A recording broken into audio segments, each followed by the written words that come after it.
Hello to my online class students. I wanted to do an interview with one of my friends here who recently published a book that has a title that for many is quite provocative. Some would say shocking, some would say disturbing. But it says here, the title is Why the World Needs China. Okay? Development, environmentalism, conflict resolution, and common prosperity.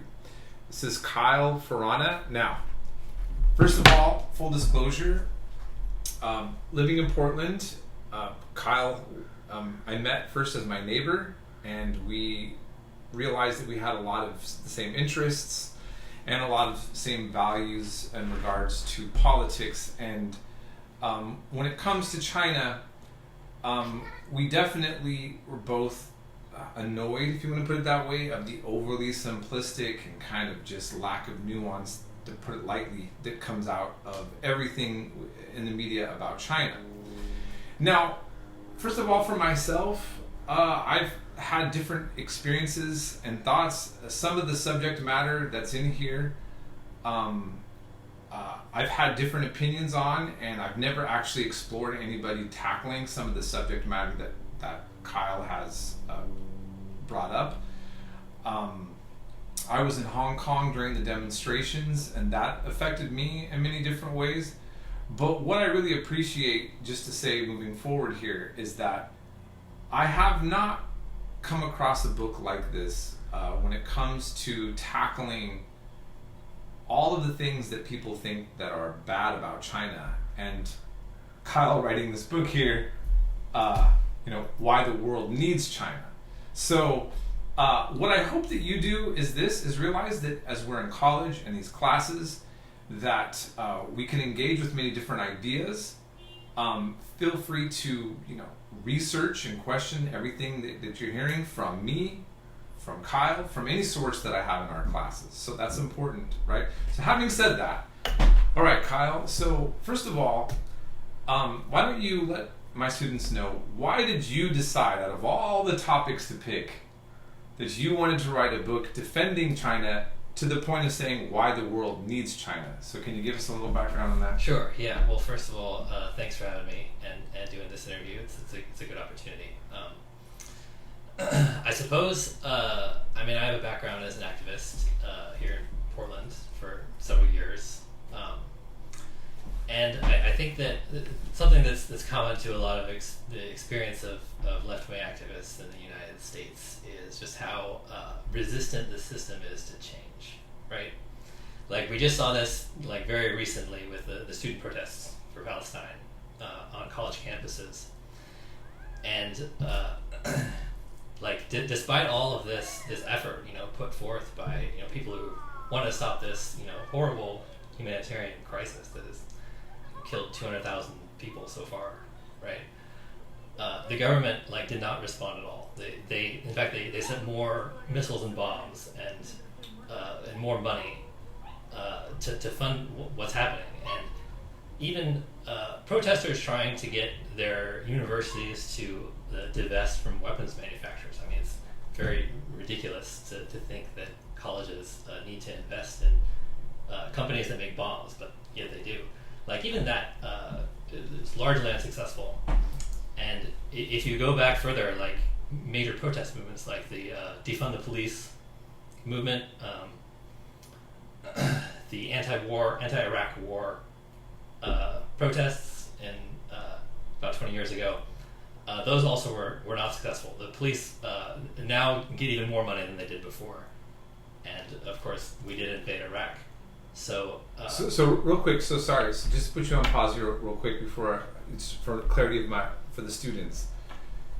So, what you saying is, okay, so I realize also that some students are going to listen to some of the points that you just said, and there's debates about certain numbers of casualties, there's debates about a lot of these events that you said, okay, but if we take away getting sidetracked on some of all these different debates about some of the things you just said, it looks like to me what you're saying is in the United States, we think that we're free, that we can simply have the power as a republic to put pressure on our officials to do stuff. And what we're seeing is that's not the case. You can go out in the streets and like if your cause is just, or if you have the popular will and if the people support you, then like you can make a change, and that's really not the case. So I wanted to figure out why that was, and like how understand like how the system really worked, and try to understand like how it could be changed, like what was the right strategy, what can we do, and to do this I just try to find the place in the world where life for people of our class, for workers and the rural poor especially, where was life getting better, and the answer is China. Like really, out of any place in the world, the conditions of life. I mean, China is still a middle income country, of course, but the difference between the rate of change in the living conditions of the people who live there compared to even the developed world is very stark. In the West, especially, standards are either stagnant or declining. And despite all the efforts we put forth to reverse this process, nothing seems to work. So I just wanted to try to understand like how China was able to be successful in this, and like what we can learn from them, and like how it fits into the global system of economics. Okay, so what you're saying is basically, as you looked in the world, you saw that the one place for all the struggles that are happening in the developed world, in the United States in particular where we're living, you saw the most increase in development in China compared to others. Yes, now, absolutely. I've read many different sources that would agree. I mean, the one thing that I would mention to all the students, that to anyone, it doesn't take being an academic to put together the fact that China now is considered a powerhouse, so successful that presidents and now presidential candidates, again like Donald Trump, have focused on China, the China threat. Now, my point of saying that is China went from not being considered that. When I was in high school, China was not viewed as a success story by any means to even consider. It was simply just like, the lack of development was blamed on being a Communist Party-led country. Now the same Communist Party leads the country, and they are a success story, right? Yes, I think that's a major reason, I think, to credit with them. Okay, now I don't want to get, for lack of time, I just want to say, I think though, real briefly, and not to trip you up on this, in China, people can't protest necessarily any more than the United States, right? So are we actually talking about two separate things, or are we talking about something together? Meaning, here's what I mean. I think that most honest commentators on China will admit empirically China is in a better place right now, financially.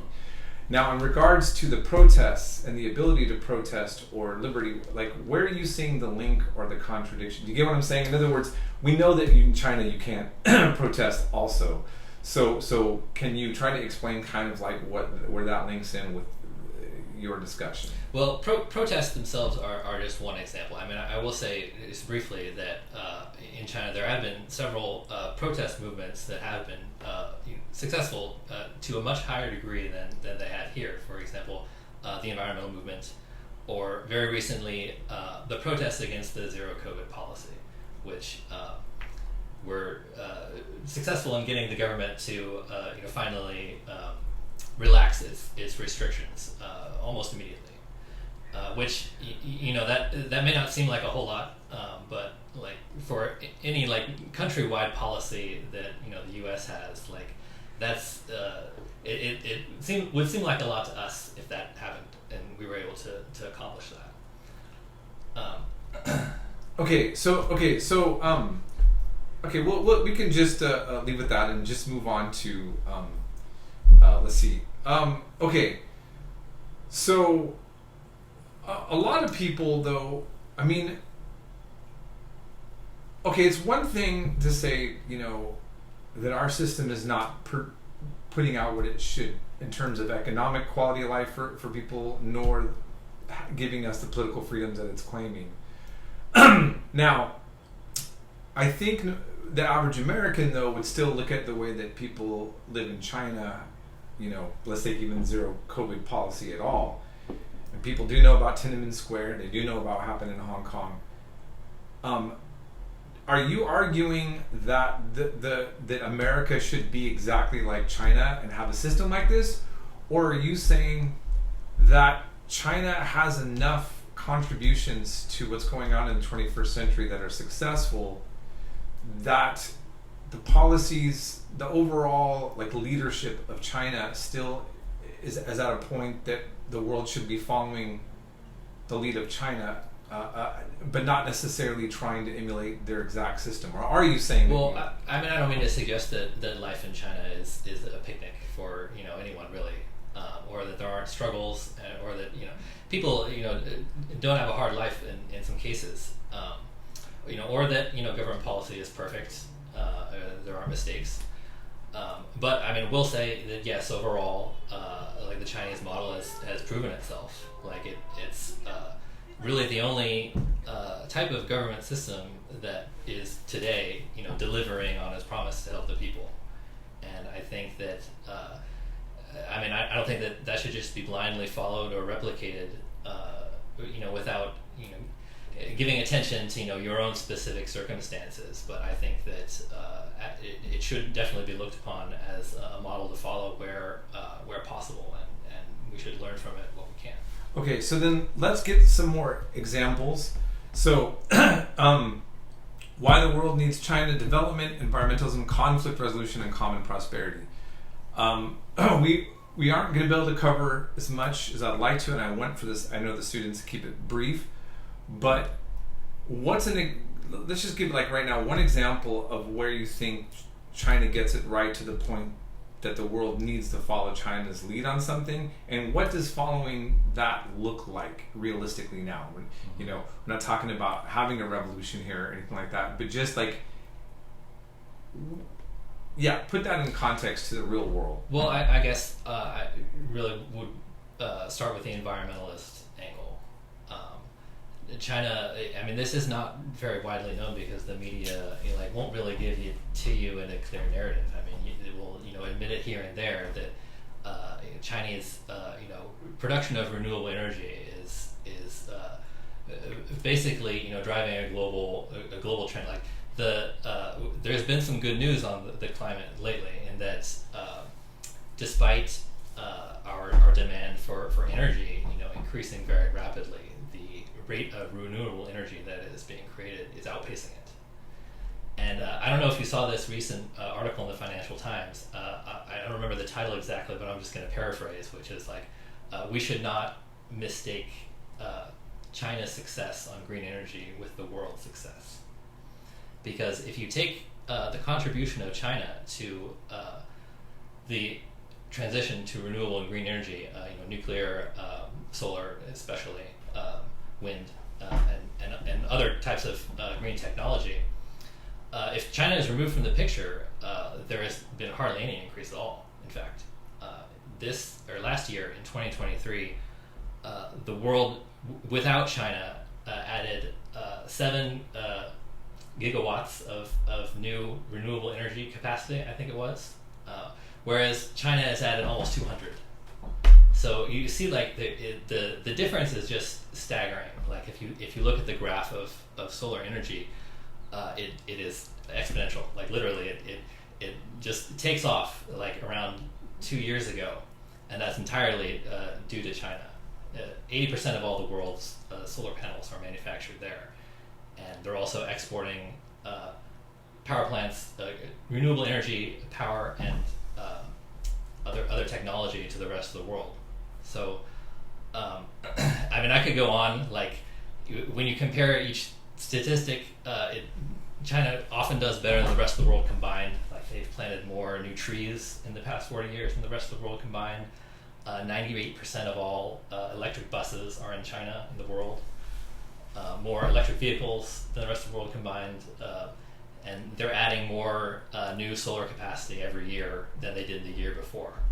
So really, like the only way out of climate change, China is not only providing the example, but they're providing the material.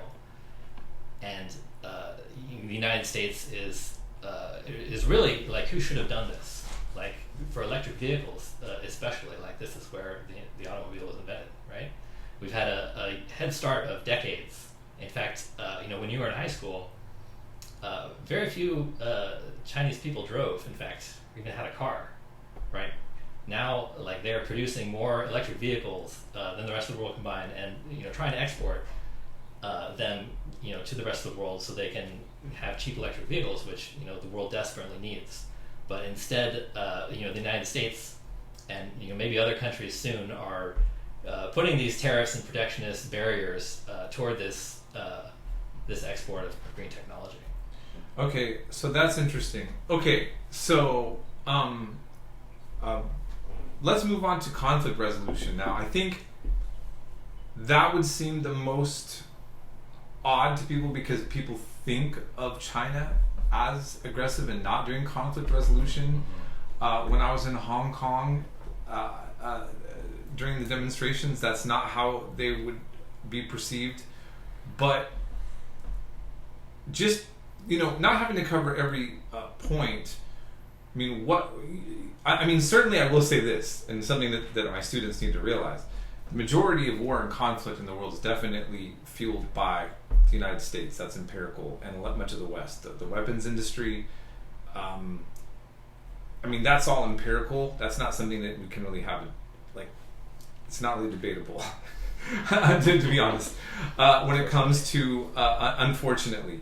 But I certainly haven't thought of China in the role of conflict resolution. So, yeah, why don't you give me an example of that? Yeah. Well, China's had some diplomatic successes over the past 10 or 20 years that have also kind of gone under the radar, and the most recent one was the reconciliation between Iran and Saudi Arabia, which has been a very bitter division in that region for some time, and the talks that took a step toward resolving this and normalizing relations were mediated by China. Before that, China was also instrumental in ending the genocide in Darfur, or at least pausing it while the UN peacekeepers they negotiated access for the UN peacekeepers, which unfortunately civil wars returned now that the peacekeeping mission is over, and various other factors are involved there. But at the time, the Western response to that conflict was to sanction Sudan, and it's turned out, and this has been admitted by Western media since then, that sanctions on the Sudanese government didn't do anything to stop the conflict. In fact, they just made life for the average Sudanese people even more desperate. Okay, so let's focus more on some of the resolutions though. So first of all, for the students who want to explain, I didn't see it coming, and it is of interest, and it's not been on the radar, that Iran, and Saudi Arabia have been regional powers that have been deeply at odds with each other, to put it lightly. And some of my other sections that I teach in my classes cover this in detail. But,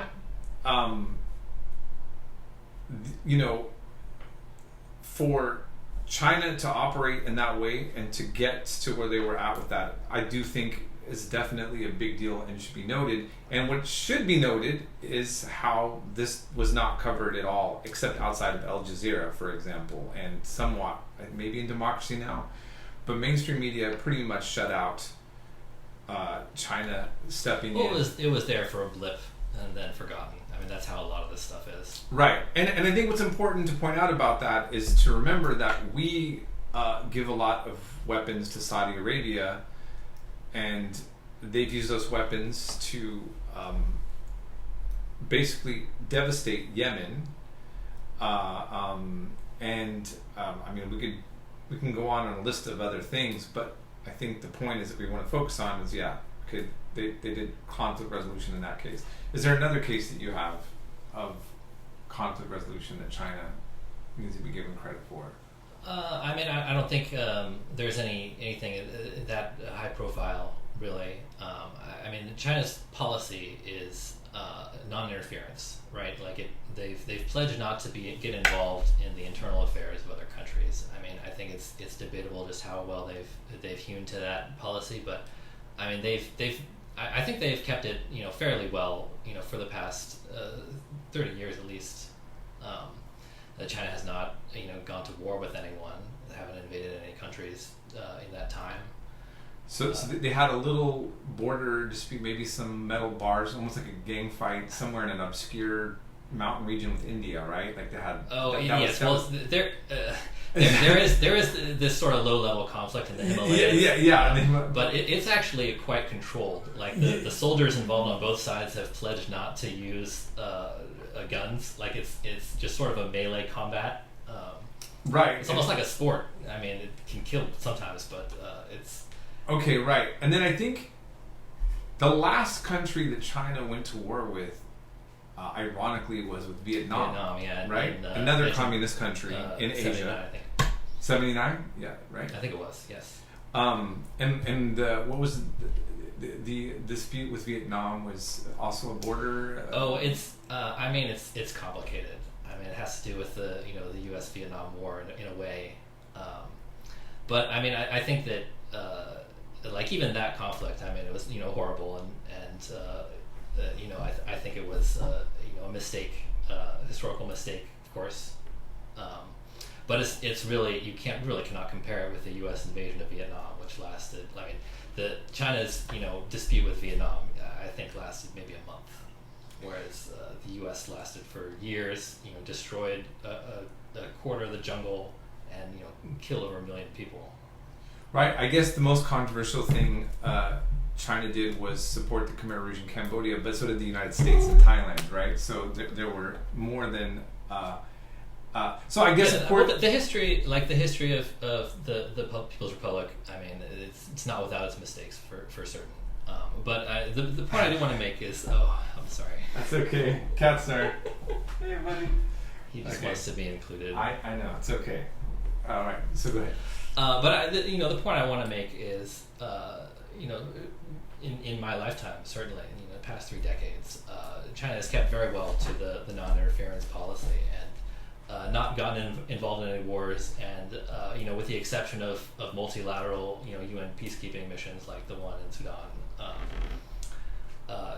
has not really had a serious armed conflict or any armed conflict at all. So would you argue this? Okay, so and for the students, the audience is listening here, is it fair to say that the overall message of your book would be this, and tell me where I'm getting it wrong and where I'm getting it right, that you're not saying, China doesn't have its complications, that there's not certain things that historically been problematic, that there's not certain things that rightfully would not sit right with many people, but you're also saying if you look at the other states involved in the world, like the United States, if you look at the different countries around the world and the amount of war that they get involved with or not, how well they're developing their countries or not, how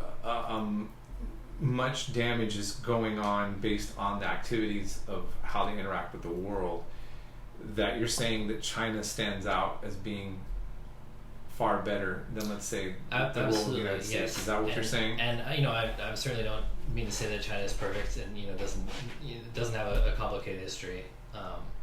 But we've got to be realists and look at the world today and see who is behaving well now, where where change is possible, and like what is like how are things developing today? Like, are people's lives getting better or worse, and where is that happening and why? And that's kind of what I set out in this book to figure out. Okay, so that's interesting. So I think it's interesting that you're saying, one, China is non-interventionist. Would you say that it focuses more on its own development than it does on war? Until recently, it's been mostly focused on its own development. I mean, the first word there, development. I mean, that refers mainly to the Belt and Road Initiative and China's export of infrastructure and trade. Like, China's the biggest trading partner now of almost every country in the world, and is building roads, railways, power plants, etc. Almost everywhere as well. But that has only happened, mainly in the last 10 years. Like, only after they've reached a certain point in their own development, are they able to do this in a big way. Okay, and so would you say that I read in your book, and this is something that I've addressed in some of my other videos on these topics, about the question of whether China is really socialist or not. Now, in your book, what you really point out is that it's complicated. For one of the things that the students should realize, and those who are listening to this, is that communism was a goal that everybody knows, no matter what side of your opinion is about communism, everybody agrees it was never attained. And that even socialism was a goal that not necessarily every state attained. And that's something that you brought up in your book as well. Mm-hmm. The idea for the Communist Party was you're taking a country that was mainly with peasants, very underdeveloped economically, and the idea was to create development, right? And so there's a lot of debate. Semantics is the word that you used in your book, right, about what to make of the socialism and the communism of China. I will let those of you who are students explore that in more detail if you want to go there. I think it's important, though, not to get caught up in this, to distract us from the idea that China has brought many people out of poverty, right? But if we're going to be precise to the definitions of these things, I guess so that we complicate things even in the United States, right? Like is this pure capitalism? If I talk to libertarian friends, nothing is ever real capitalism to them. It's like it's this imaginary world that there's an ideal capitalism somewhere else, right? Well, I mean, this is a very controversial topic, of course. Is China socialist or capitalist or both or neither or what? And of course, like the supporters of capitalism will want to credit China's success in bringing 800 million people out of horrible rural poverty to capitalism, and then of course socialists will claim the credit for socialism. And so, like, China sort of, however you look at it, you can use it to support your own rhetorical goals, right? But I see. I mean, personally, I think it's worth approaching that dichotomy, I guess, by asking, if it's capitalism that has accomplished this, where else has capitalism accomplished this?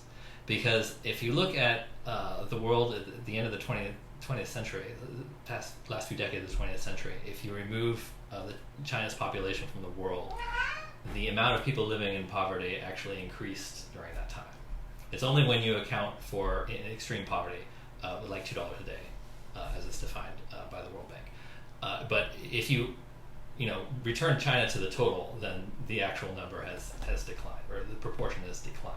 So that's just how pronounced China's success was in poverty alleviation.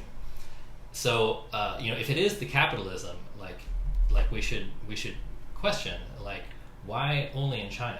How is it that China was able to make capitalism actually work in this manner, and why no one else?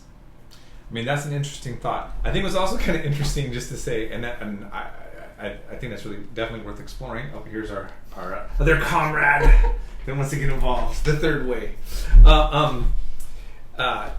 is that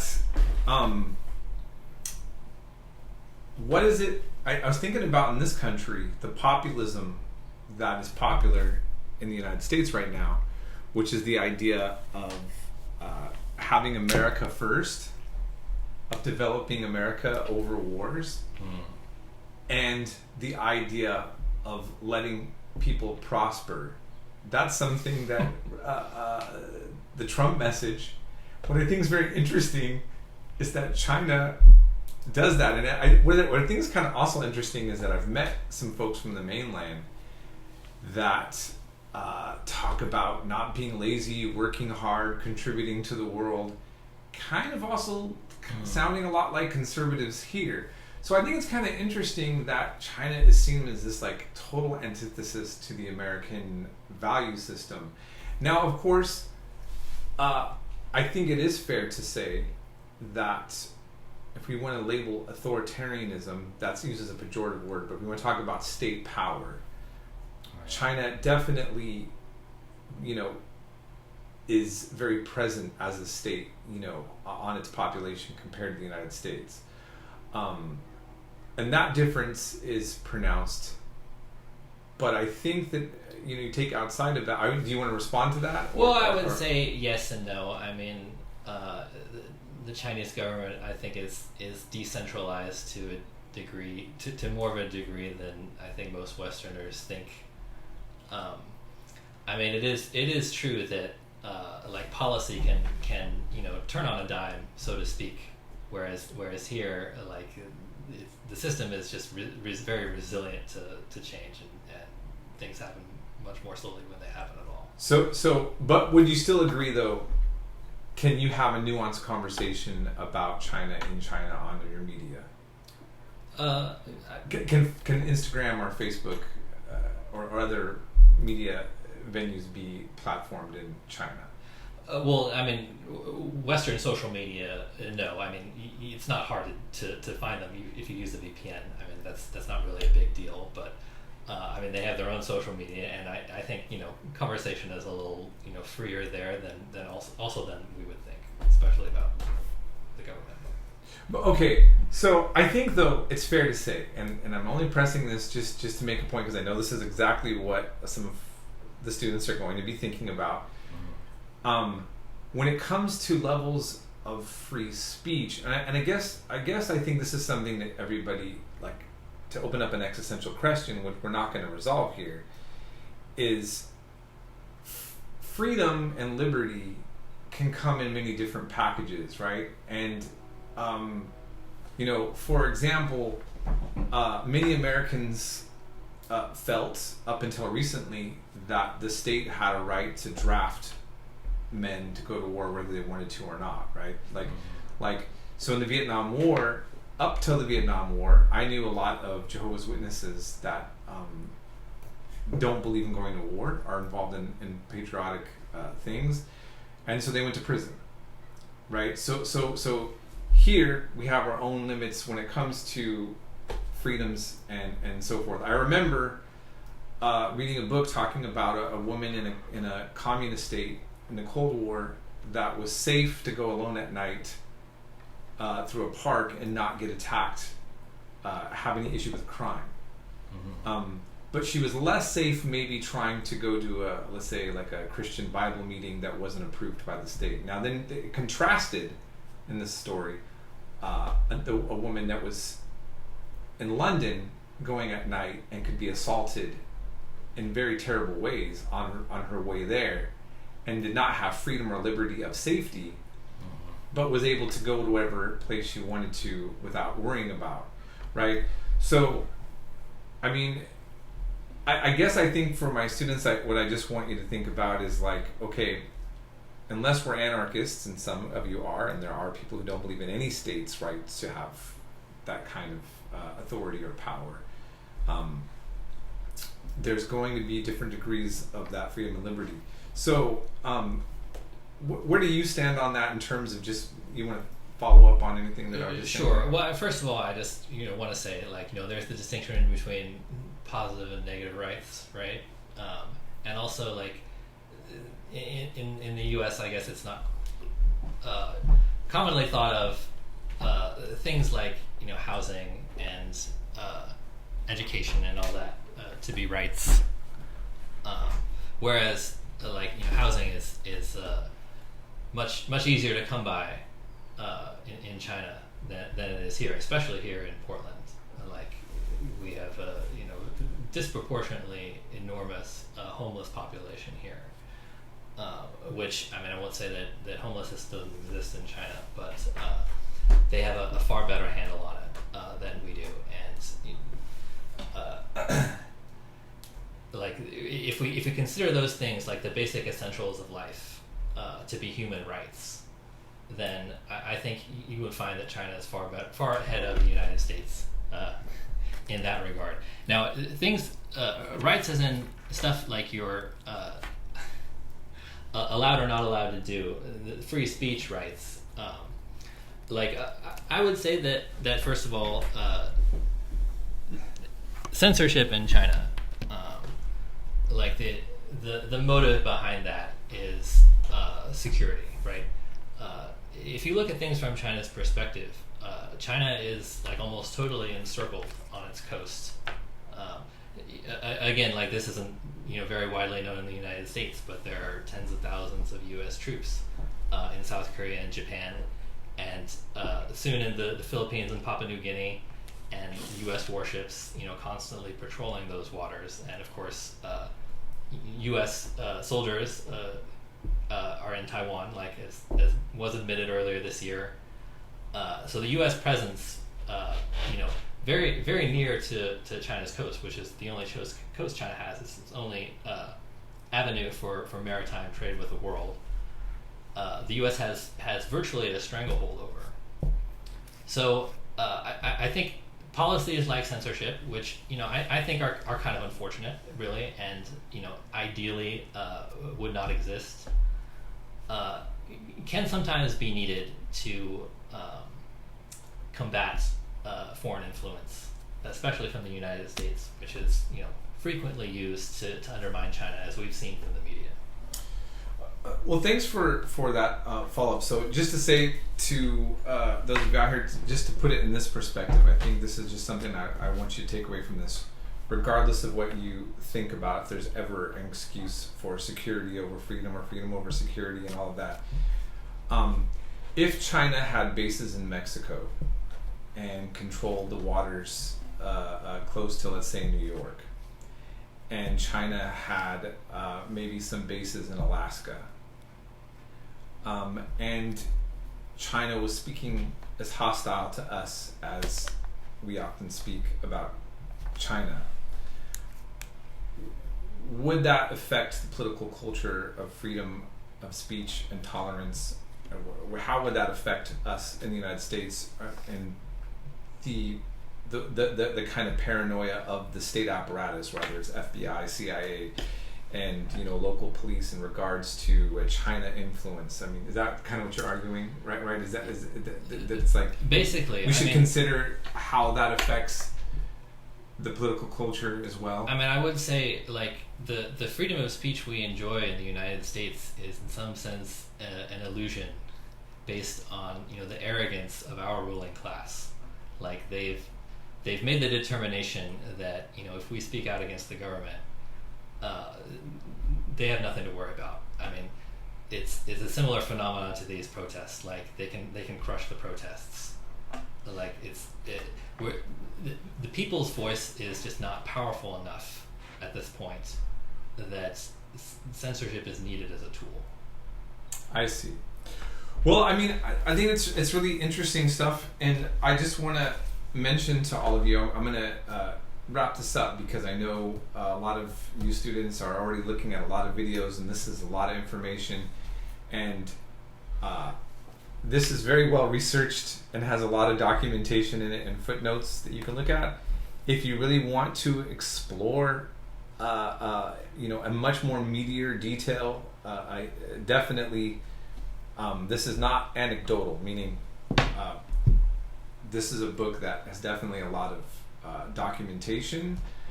And like I said, for me, you deal with the topic of questioning whether we could define China as a settler colonial state like the United States. That's something that I've felt. Anyhow, I've had some criticisms of China that you take on that I didn't even know would get addressed. Like I said, I was in Hong Kong and I had a lot of sympathy for the Hong Konger situation. Although at the same time, I do find it frustrating the hypocrisy of the United States, because when I was in Hong Kong, I think shortly when I got back, people in Chile were protesting against policies that were hurting the Chileans, and the police were killing. They were doing more damage and I believe killed protesters. But in Chile, the protesters were going against a government that supported policies that our government officials support. So what I noticed is that while the Chilean state was being more brutal to the protesters in Chile than what was happening in Hong Kong, and I'm not saying making light of it, because I did see a lot of things there, and that's a whole nother topic, but what I'm trying to point out is that as far as the United States goes, the hypocrisy is just grotesque.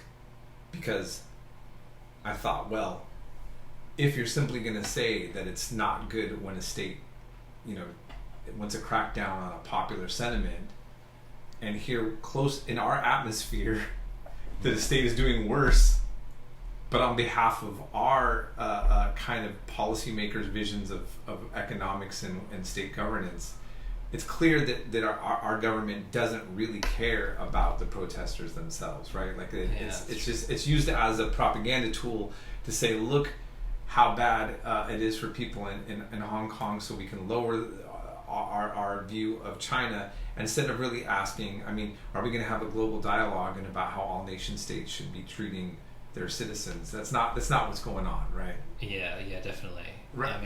I mean, Hong Kong is. I think we agree on some points. The government, the Hong Kong has its own government. As I'm sure your class knows, but it's a capitalist government where it is structured to serve the property owners and to enforce those inequality, with a police force. So on that sense, I certainly have some sympathy with the protesters and their frustration.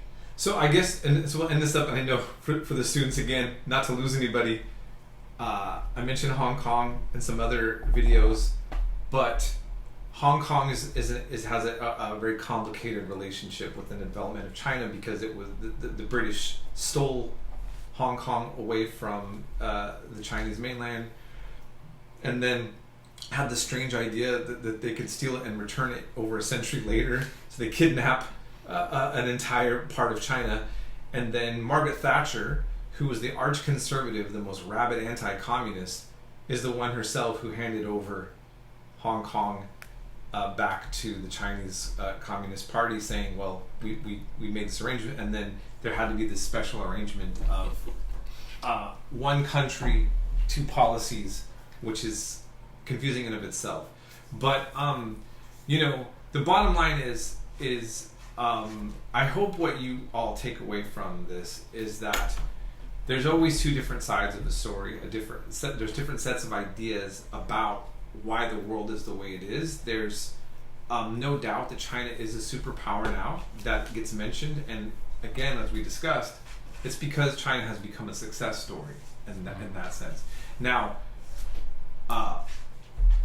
what that means for the future and how the rest of the world will embrace that, and is complicated, because as we know, when it comes to nation states, smaller states around bigger states will always get sort of bulldozed over in terms of interest. That's just the nature of the state itself. There's a whole nother dimension to the world of nation states outside of the ideology, whether they're communist or right. Unfortunately, and I think that it's just a really good work to kind of just rethink maybe the way that we have been orienting our I mean, and it should also be noticed too. Look at this, the circus of the U.S. government. The Democrats seem to like to focus on the authoritarian threat of Putin and Russia, and that gets somewhat downplayed by the Republican Party at times. And then you have Trump and the Republican Party obsess over China. Oh, China, China, China. And they kind of, right? Well, it's two different strategies. Yeah, it's two different strategies, right? So it's basically Democrats focus on Russia, Republicans focus on... They're both anti-China. They're both anti-China, but it really comes out of the Republican Party. And of course, the Democrats even get accused of being pro-China somehow. And the Democrats accuse the Republicans of being pro-Putin and pro-Russia. Yeah. But it's also Russia and China, I think, is also apples to oranges, and that's a whole other topic. But I hope that you all found this stimulating. We're going to have to wrap it up here. Kyle, is there one last thing I want to let you end this on? Yes. It's where you can get this. You can get my book if you go to ischinagood.org. That will redirect you to the publisher page. You can also find it on Amazon.